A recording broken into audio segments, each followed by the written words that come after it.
So hello everyone, मेरा नाम ब्रिजेश मौर्य है और आपका स्वागत है बीएम लॉ क्लासेस में। आज हम स्टार्ट करेंगे issue of security at premium. इससे पहले हमने जो पार्ट ए और पार्ट ए में हमने जो डेफिनेशन पढ़ी थी, प्रेफरेंस शेयर्स क्या होते हैं, इक्विटी शेयर्स क्या होते हैं, पेड अप शेयर्स कैपिटल क्या होते हैं, call up capital, authorise capital, इन सब चीजों के बारे में पढ़ा हमने। पार्ट बी में जो पढ़ा, ऑफर ऑफ सेल क्या होता है, फिर ऑफर फॉर सेल क्या होता है, सेक्शन 25, सेक्शन 28, फिर प्रोस्पेक्टस कितने प्रकार के होते हैं, 3 प्रकार के जो पढ़े थे हमने। उसमें ये पढ़ा था, पहला था सेल्फ प्रोस्पेक्टस जो सेक्शन 31 में दे रखा था। फिर हमने रेड हेरिंग प्रोस्पेक्टस पढ़ा था जो सेक्शन 32 में दे रखा था। फिर हमने अब्राइस प्रोस्पेक्टस पढ़ा था जो सेक्शन 33 में दे रखा था। हमने ये 5 सेक्शन पिछले वीडियो में कंप्लीट करी थी। आज हम अब स्टार्ट करेंगे, जो हम करेंगे issue of security at premium. अब issue of security at premium, यहाँ पे वर्ड आ रहा है एक प्रीमियम। क्या? प्रीमियम। अब प्रीमियम क्या होता है ये बात करते हैं। हमने इशू ऑफ सिक्योरिटी क्या होता है, जब पहली बार कोई कंपनी अपनी शेयर्स को पब्लिक को ऑफर करती है कि आप हमारे शेयर्स खरीद ले, हम इनिशियल पब्लिक ऑफर कहते हैं। मगर जब कोई कंपनी दूसरी बार शेयर्स ऑफर करती है पब्लिक को कि आप हमारे शेयर्स खरीद ले, उसे हम फर्दर पब्लिक ऑफर कहते हैं। जब वो सिक्योरिटी इशू करती है तो उसकी वैल्यू होती है फेस वैल्यू, वो फेस वैल्यू। अब एग्जांपल जैसे मान ले जाए एक कंपनी है, वो शेयर्स इशू कर रही है। शेयर्स की जो फेस वैल्यू है वो है 10 रुपए। वो क्या है? 10 रुपए। फेस वैल्यू क्या है? 10 रुपए है। अब फेस वैल्यू जो 10 रुपए है, वो 10 रुपए की जगह जो पब्लिक को ऑफर कर रही है वो 20 रुपए में कर रही है। वो क्या कर रही है? 20 रुपए में कर रही है। तो ये 10 रुपए ज्यादा ले रही है उस शेयर्स की, उसे हम प्रीमियम कहते हैं। उसे हम प्रीमियम। तो ये जो 10 रुपए ज्यादा ले रही है फेस वैल्यू से, इसका मतलब मान लिया जाए प्रीमियम मतलब वो होता है कि जो फेस वैल्यू से जितने भी ऊपर अमाउंट है उसे हम प्रीमियम कहते हैं। सो अब जो प्रीमियम है वो किस सेक्शन के अकॉर्डिंग कंप्लाई करा जाता है? वो कंप्लाई करा जाता है सेक्शन 52। क्या? सेक्शन 52। अब बात करते हैं share premium to transfer to security premium account. अब जब कंपनी इशू करती है, पहले यहां पढ़ते हैं। अ कंपनी में issue security at premium when it able to sell them at a price above par. जो यहां पे लिखा हुआ है, एक मिनट, यहाँ पे लिखा हुआ है कि अबव पार, इसका मतलब या फिर अबव द नॉमिनल वैल्यू या फिर फेस वैल्यू, जितने पे हम इशू कर रहे हैं उससे ज्यादा या फिर नॉमिनल वैल्यू से जितने भी ज्यादा, उसे हम प्रीमियम कहते हैं। It does not stipulate any condition restriction regulating the issue of security by company at a premium. और उस पे कोई भी कंडीशन नहीं होगा, कोई भी रिस्ट्रिक्शन नहीं होगा। However the company act does not impose condition regulating the utilization of amount of premium collected as security। और कंपनी कोई भी कंडीशन नहीं लगाता कि जो आपने प्रीमियम की अमाउंट कलेक्ट करी है, कलेक्ट करी है, उसको किस तरीके से यूटिलाइजेशन करना है। अब बात करते हैं share premium to be transfer to security premium account. अब जब हम शेयर्स इशू करते हैं एट अ प्रीमियम पे, अब हम सिक्योरिटी जब इशू करते हैं एट अ प्रीमियम पे, तो जो हमारे प्रीमियम अकाउंट कलेक्ट करते हैं, जब हम प्रीमियम अकाउंट कलेक्ट करते हैं तो उसे हम ट्रांसफर कर देते हैं security premium account. So according to section 52 subsection 1 of the company act state that when company issue shares at premium, जब कंपनी इशू करिए share at premium whether for cash या फिर otherwise, a sum equal to aggregate amount of the premium receive, जितना भी उन्होंने premium amount receive करा है, on those shares shall be transferred to security premium account। जितना भी उन्होंने प्रीमियम अकाउंट रिसीव करा है उससे हम ट्रांसफर कर देंगे सिक्योरिटी प्रीमियम अकाउंट में। And the provision of this act relating to reduction of share of the company shall except provide in this section apply if security account with were paid up capital of the company। अब हमें provision of section reduction of shares हम आगे चल के पढ़ेंगे। अगर वो comply करना है तो अभी कंप्लाई अप्लाई हो सकता है जब जो भी सिक्योरिटी प्रीमियम अकाउंट जो है फुल्ली के fully paid up share capital होंगे तभी। अब बात करते हैं जो हमने सिक्योरिटी, जितने भी सिक्योरिटी अमाउंट प्रीमियम अकाउंट है उसे हमने ट्रांसफर तो कर दिया, हमने जो भी प्रीमियम अमाउंट था, मगर अब उसका यूटिलाइजेशन कैसे और किस चीजों में करा जाता है। Utilization of security premium in accordance with the provision of section 52 subsection 2. Section 52 subsection 2 of the Act, security premium can be utilized for the issuing of the fully paid up bonus shares. अब जो हमारा utilisation है security premium account का, वो हम जब bonus issue करते हैं, उसके लिए यूटिलाइज करा जा सकता है. Second, writing of the balance of the primary expense of the company. जितने भी प्राइमरी एक्सपेंस है कंपनी के, उसके लिए सिक्योरिटी प्रीमियम अकाउंट जो अमाउंट है वो यूटिलाइजेशन करा जा सकता है. या फिर writing of the commission paid और डिस्काउंट अलाउ या फिर एक्सपेंस इनकर of the issue of shares और डिवेंचर. जब भी हम डिवेंचर इशू करते हैं तो उस पे जितने भी कमीशन लगता है या फिर उस पे एक्सपेंस होता है, तो उसका जो यूटिलाइजेशन है वो सिक्योरिटी प्रीमियम अकाउंट से किया जा सकता है. Now for the providing of the premium payable on the redemption of preference redeemable preference shares या फिर डिवेंचर. और जब भी हम डिवेंचर रिडीम कर रहे हैं, प्रेफरेंस शेयर्स रिडीम कर रहे हैं, तो उस पे भी प्रीमियम दिया जाता है. तो जो प्रीमियम है उसका भी हम यूटिलाइजेशन सिक्योरिटी प्रीमियम अकाउंट से कर सकते हैं. और या फिर for the purpose of its on shares और अदर सिक्योरिटी अंडर सेक्शन, या फिर हम जब भी बायबैक कर रहे हैं, उस चीज के लिए हम सिक्योरिटी प्रीमियम अकाउंट में जितनी भी अमाउंट पड़े उनका यूटिलाइजेशन कर सकते हैं.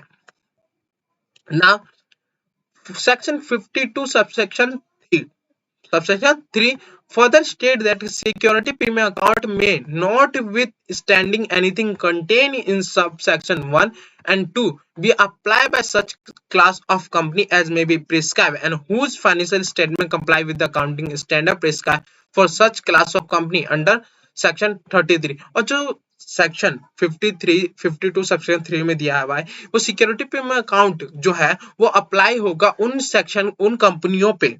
कंपनियों पे या फिर कोई भी कंपनी जो फाइनेंशियल स्टेटमेंट बनाते हुए अकाउंटिंग स्टैंडर्ड कंप्लाई करेगी और जो अंडर सेक्शन 133 के अंदर दिया हुआ है. In paying of un issue equity shares of the company, issue of to member of the fully paid up bonus shares जैसा मैंने बताया था. फिर writing off expense of commission paid और discount allow issue of security, और buyback के लिए use करा जा सकता है सिक्योरिटी प्रीमियम अकाउंट. अब firstly premium can not be treated as a profit. अब जो हमारा प्रीमियम कलेक्ट करा जा रहा है on the issue of security at the premium, उसे हम कभी भी प्रॉफिट की तरह ट्रीट नहीं करेंगे. दूसरा, ये कभी भी डिस्ट्रीब्यूशन ऑफ डिविडेंड के लिए यूज नहीं करा जाएगा. ये कभी भी अगर आप प्रॉफिट नहीं है, ये जो प्रॉफिट में इंक्लूड ही नहीं करेंगे, तो सिंपल सी बात है हम इसे डिविडेंड की तरह डिस्ट्रीब्यूट भी नहीं कर सकते. Secondly, the amount of the premium whether receive in kind और कैश और kind in must be kept in a separate account known as a security premium account. और कभी भी जब भी हम सिक्योरिटी एट प्रीमियम इशू करते हैं तो जो भी अमाउंट हम कलेक्ट करते हैं उसे हम ट्रांसफर कर देंगे सिक्योरिटी प्रीमियम अकाउंट में. तीसरा ये है कि the amount of premium is maintain with the same sensitivity as the share capital. और जो भी हम सिक्योरिटी प्रीमियम अकाउंट है या फिर अमाउंट जो है उसे हम शेयर कैपिटल की तरह ही ट्रीट करेंगे, फिर मेंटेन करके रखेंगे. नाउ अब बात करते हैं prohibition to share at discount. अब बात करते हैं जब हमारी कंपनी एक्ट 2013 है उससे पहले में, इसका मतलब कंपनी एक्ट 1956 में क्या होता है कि शेयर जो है एट डिस्काउंट इशू करे जा सकते थे. इसका मतलब जो उनकी फेस वैल्यू है, अगर मान ली जाए कि फेस वैल्यू उनकी 10 रुपए है, उनकी 10 रुपीज है, तो प्रीमियम क्या आता था इससे अबव जो होता था उसको हम कहते थे प्रीमियम. मगर उससे नीचे फेस वैल्यू, इसका डिस्काउंट मतलब 10 की जगह 8 रुपीज में हम सिक्योरिटी इशू कर रहे हैं, 10 की जगह 8 रुपए में, इसका मतलब डिस्काउंट. मैं जब से कंपनी एक्ट 2013 आया तो ये सिस्टम हटा दिया गया. इसका मतलब हम सिक्योरिटी जो शेयर्स है वो हम इशू नहीं कर सकते a discount except certain condition, certain situation. कुछ ऐसे सिचुएशन है जहां अभी भी सिक्योरिटी इक्विटी शेयर्स इशू कर जा सकते हैं एट अ डिस्काउंट. अब उसकी बात करते हैं. तो यहाँ पे लिखा हुआ prohibited to issue shares at discount. मना करा गया है कि आप शेयर्स एट डिस्काउंट इशू नहीं कर सकते. अब according to section 53 except as provide in section 54, क्या बोला मैंने कि कुछ ऐसे अभी भी अभी भी सिचुएशन है जहां हम सिक्योरिटी जो शेयर्स है डिस्काउंट इशू कर सकते हैं, मगर उसके लिए मना है। तो यहाँ पे लिखा हुआ है section 53 except the provision in the section 54 जो इशू ऑफ इक्विटी शेयर्स बताता है, company shall not issue shares at discount, any shares issued by company discount shall be void। और कंपनी ने सेक्शन 53 ने मना करा है कि आप भी कोई भी शेयर्स एट डिस्काउंट इशू नहीं करते, मगर अगर आप करते हैं तो वो शेयर्स क्या कहलाएंगे, वॉइड कहलाएंगे। वो शेयर्स क्या कहलाएंगे, वॉइड कहलाएंगे। इसका मतलब कोई भी उसकी वैल्यू नहीं होगी। Now then, a company may issue as shares at discount to its creditor when its debt is converted into shares in a pursuance of secure statutory resolution plan या फिर debt risk scheme in accordance with the guideline or direction regulation specified by Reserve Bank of India under the Reserve Bank India Act 1934 और the Banking Regulation 1949। अब क्या बोला गया है कि अब डिस्काउंट, पहला तो यहाँ पे हम सेक्शन 54 के अकॉर्डिंग हम इशू कर सकते हैं एट डिस्काउंट अपने शेयर। और दूसरा तरीका ये है कि हम जितने भी क्रेडिटर हैं, हमारे जितने भी क्रेडिटर है जिनको हमने डेट इशू करा है, डिवेंचर इशू करा है, अगर जो डिवेंचर हमारे कन्वर्ट होते हैं किसमें, इक्विटी शेयर्स में, तब हम अपने शेयर्स को एट डिस्काउंट इशू कर सकते हैं। दूसरा कंडीशन ये रहा, दूसरा सिचुएशन ये रहा। और where company fails to comply with the provision of this section, और अगर कंपनी फेल हो जाती है इन सब प्रोविजन को कंप्लाई करने में, सच कंपनी और एनआई ऑफिसर, और कंपनी और जो भी ऑफिसर इंक्लूड है या फिर who is a default shall be liable to penalty which may extend to amount equal to amount raise through the issue of shares at discount और 5 lakh rupees. अब company जो है या फिर सॉरी, और ऑफिसर जो है या फिर कंपनी है या फिर ऑफिसर या फिर कंपनी, अगर उन्होंने प्रोविजन कंप्लाई करने में या फिर शेयर्स इशू कर देते हैं एट डिस्काउंट, जो जितनी शेयर्स इशू करे होंगे एट डिस्काउंट उतनी वैल्यू या फिर 5 lakh rupees which ever is less liable होंगे पेनल्टी के लिए। और कंपनी जो है shall be liable to refund all money receive with interest rate of the 12% per annum. और जो कंपनी है वो लायबल होगी कि जो भी शेयर्स एट डिस्काउंट इशू करे हैं उन्हें वो दोबारा वो रिपेबल कर दे, और रिपेबल करेगी उस पर रेट लगाएगी, रेट जो इंटरेस्ट देगी वो 12% का आपको इंटरेस्ट मिलेगा। नाउ ये था हमारा सेक्शन 53 और सेक्शन अभी से ये था हमारा केवल सेक्शन 53 जो provision of the issue of shares eight a discount. अब बात करते हैं concept of allotment of security. अब हमारा क्या है इसमें, सेकंड ये स्टेप है अलॉटमेंट। फर्स्ट स्टेप क्या होता है, जब इनिशियल पब्लिक ऑफर आता है तो जितने भी पब्लिक है वो एप्लीकेशन फाइल करती है, एप्लीकेशन देती है किसको, कंपनी को, कि हाँ आप हमें शेयर्स इशू कर दे। तो जब कंपनी शेयर्स इशू कर देती है, कंपनी शेयर्स दे देती है पब्लिक को, उसे हम अलॉटमेंट ऑफ सिक्योरिटी कहते हैं।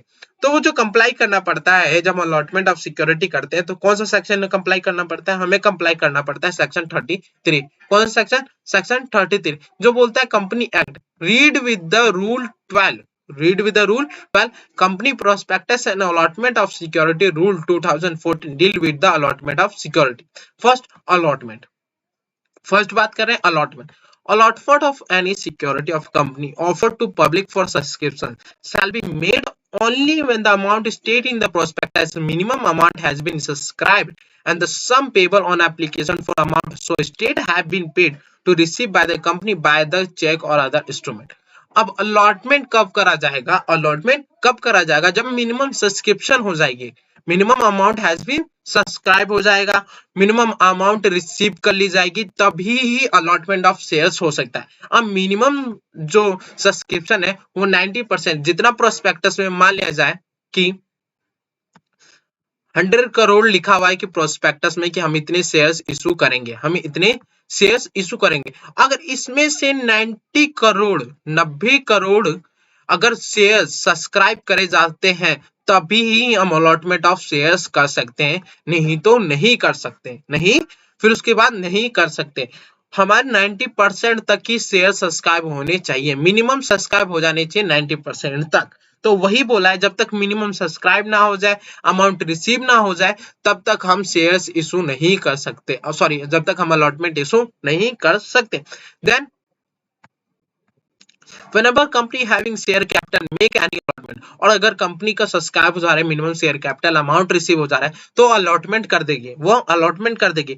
तो अलॉटमेंट करने के बाद कंपनी फाइल करेगी with registrar return of allotment. Return of allotment इसका मतलब बताएगी, रिटर्न ऑफ अलॉटमेंट का मतलब बताएगी कंपनी रजिस्ट्रार को कि हमने क्या करे हैं, अलॉटमेंट ऑफ सिक्योरिटी कर दिए हैं within 13 days thereafter in the PS third.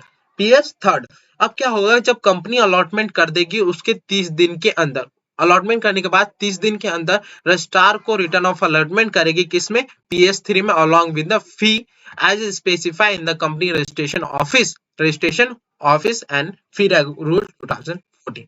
अब बात करते हैं along with the PS third, along with the PS third. अब जब हम PS थर्ड फाइल करेंगे किसके पास, रजिस्ट्रार के पास, तो हमें certified list of allottees taking their name, address, occupation if any and the number of security allotted each of the allottees shall be attached. अब जब हम शेयर्स किसको किसको अलॉटमेंट करें, किसको किसको अलॉटमेंट करें, अब जिसको हम अलॉटमेंट करते शेयर्स उन्हें अलॉटी बोला जाता है। तो हम जितने पर्सन को अलॉटमेंट करे हैं उन पर्सनों का नाम, उनका एड्रेस, उनका ऑक्यूपेशन अगर कुछ है, और कितना उन्हें शेयर्स अलॉट करा गया है उसके बारे में हम उसकी एक लिस्ट बनाएंगे और PS थर्ड के संग उसे हम अटैच करके फाइल करेंगे किसके पास, रजिस्ट्रार के पास। Now for the in the case of the security not being a bonus issue allotted as a fully or partially paid up for the consideration other than cash, a company a copy of contract duly stamped pursuant to with the security have allotted together with any of the contract of sale if relating to property or assets on contract for service other conditions shall be attached to PS3। अब क्या इसमें बोला गया है, अब company क्या होते हैं, कैश और अदर देन कैश, मतलब एक तो कैश में शेयर्स इशू कर सकते हैं, या फिर आपने कोई प्रॉपर्टी, एक कंपनी ने प्रॉपर्टी खरीदी और जितनी प्रॉपर्टी की दाम थी, जितनी प्रॉपर्टी की वैल्यू थी उसके उतने ही रुपए के उन्होंने कंपनी ने शेयर्स इशू कर दिए। तो जब कंपनी शेयर्स इशू करेगी तो उस टाइम कॉपी ऑफ कॉन्ट्रैक्ट बनाएगी और कॉपी ऑफ कॉन्ट्रैक्ट को अटैच करेगी किसके संग, PS3 के संग, और उसे भी फाइल कर देगी रजिस्ट्रार के पास।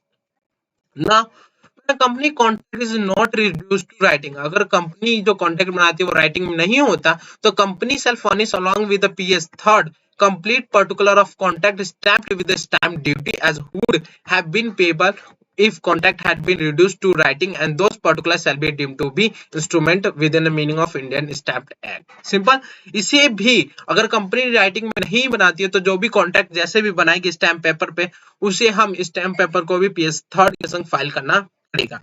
In case of issue of bonus shares, अगर बोनस शेयर्स इशू कर रही है तो company copy of resolution passed in the general meeting authorized issue of shares shall be attached to PS third.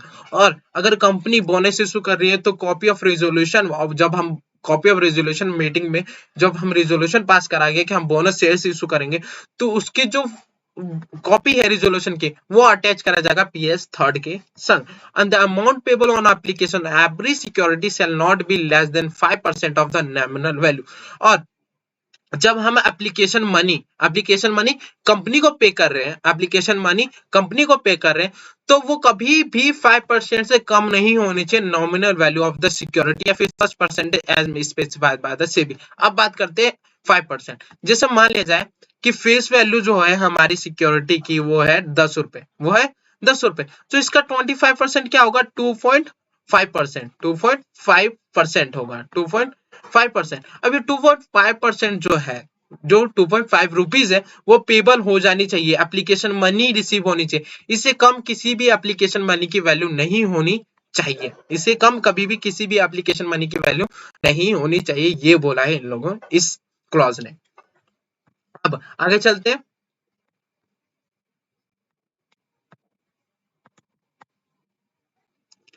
अब बात करते हैं हम रिफंड ऑफ मनी। अब रिफंड ऑफ मनी मैंने बताया था कि कंपनी जो है उसके मिनिमम सब्सक्राइब हो जाने के बाद ही शेयर्स वो कंपनी ऑफर कर अलॉट कर सकती है to the allottee of the shares allot कर सकती है।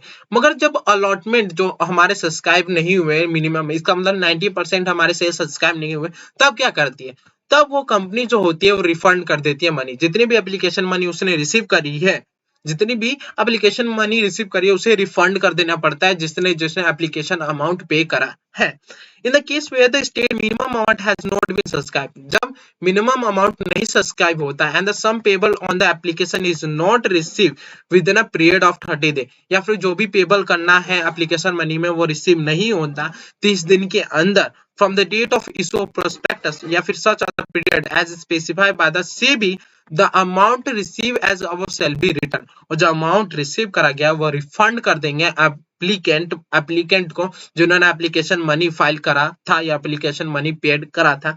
The application money shall be repaid with in a period of 15 day, application money हमें जितनी भी पर्सन है एप्लीकेंट है उन्हें रिपेड करना पड़ेगा कितने दिन के अंदर, विद इन 15 डे के अंदर, और from the close of issue and if any money is not repaid, और मनी अगर रिपेड नहीं करते हम 15 दिन के अंदर, तो such period of director of the company who are offer in default shall jointly and severally liable repay with interest rate of the 50%।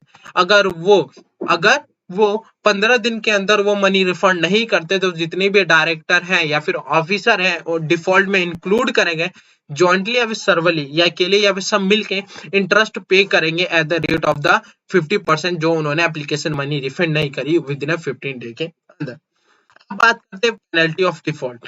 According to section 39 subsection 5, अगर कोई भी डायरेक्टर ऑफिसर ये रिफंड ऑफ मनी या फिर पर जो section 39 है उसे कंप्लाई करने में गलती करता है, डिफ्रॉड करता है, तो उसे पेनल्टी लगेगी 1000 rupees for each day during which default is continue, या फिर 1 लाख रुपए विचएवर इज लेस। इसका मतलब जब तक गलती चलती रह रही, जब तक गलती को कंप्लीट नहीं कर दिया, उसे गलती को सही नहीं कर दे जा रहा, जब तक उसे 1000 रुपए पर डे देना पड़ेगा या फिर 1 लाख रुपए whichever is less उसे पे करना पड़ेगा as a penalty according to section 39।